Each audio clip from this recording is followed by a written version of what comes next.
ese kubura akazi n'ubunebwe? Amen. Ikibazo twibaze cyitondere. Ese kubura akazi n'ubunebwe? Iyo umaze gukora ibisabwa byose ariko utarabikora, turagusaba ujye kubikora.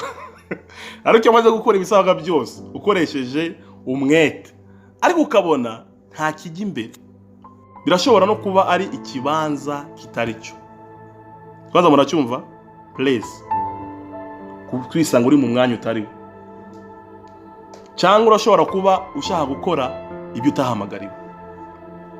Hari igiti Imana yaremyemo yakoresheje baremamo isanduku y'isezerano.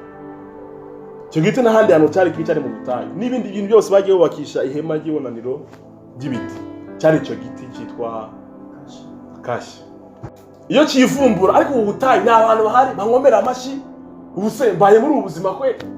Nta bantu baza banyomoreho imbuto ntibanyubakisha amazu, kandi Imana yaragishizeho kugira ngo umunsi wese bazaca mu butayu bazagikoreshe iby'icyubahiro mu bwami bwawe.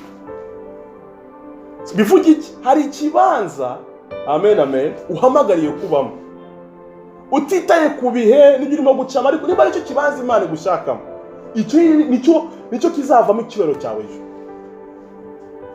Ibaza rero ivoka wifashe ukahita muri rwa butayu. Icyo gihe turavuga Imana yagiremye iragenda ubushobozi bwo kuresista ubwo butayu kirimo. Ariko ufashe ivoka nacyo ivoka ikira batera naye nshaka kuvamo isanduku y'isezerano, kandi iminsi 2 cyamara mu butayu ntabwo cya surviving ubugaro. Bivuga iki? Buri muntu wese Imana ifite uko yamuremye kandi ifite n'ahantu yamuhamagariye ku burya umugishuri geographique mu nshuti z'Imana. Umugishuri geographique iyo utabimenye bino ko hari kibanza Imana gushakamo, hari ahantu specific Imana yaguhamagariye gukoreramo, hari ibintu Imana yakuremeye gukora. Ibyo bintu iyo utabihagazemo nubwo wakora umwete umeze gute wa wundi w'ibisazi, ushobora kubona umusaruro urimo kuza. Kubera iki? Uri yavuka ishaka kuzaheka isanduku y'isezerano, cyangwa se uri yakasha yashatse kuba nkivoka ive mu butayu ize mu mujyi, kandi igihe cyo kuza mu mujyi cyo gutambaga Yerusalemu ikajya mu nzu y'Imana bazubaka Salomo, Imana ngo nzatoraho muza nambira ibitambo. Kabati no reka njye mu mujyi, reka njye mu mujyi, cyari kugenda kidafite isanduku y'isezerano. Ariko cinjiye Yerusalemu cyambitswe izahabu kiri mu cyubahiro, n'uwashaka kurambira isanduku y'isezerano Imana iramukubita agapfa. So ikibanza ni ikintu gikomeye, ni ikintu gikomeye cyane. Imana yamagaye Abrahamu ngo ngwino nkurikira, nzabwira umugisha w'isi yose.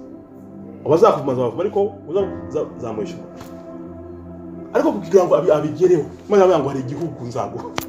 Aho hantu nutankurikira move usohokuze kuko umugisha geography ntabwo yari gushobora kubona umugisha nubwo yumvaga ijwi ry'Imana. Kumva ijwi ry'Imana ntabwo cyo cyemeza yuko ufite umugisha. Kumva ijwi ry'Imana ni urugendo gutanguye rwo kujya mu mugisha w'Imana. Hariya yarusobanurira neza cyane. Ushobora gukora imbaraga zose ariko ugasanga ikibanza urimo ntabwo ari cyo, cyangwa gukora ibyo utahamagariwe. Iyo bimenye rero nta kabuza umusaruro uraza iyo uhagaze mu buryo uhamagariwe. Amen amen.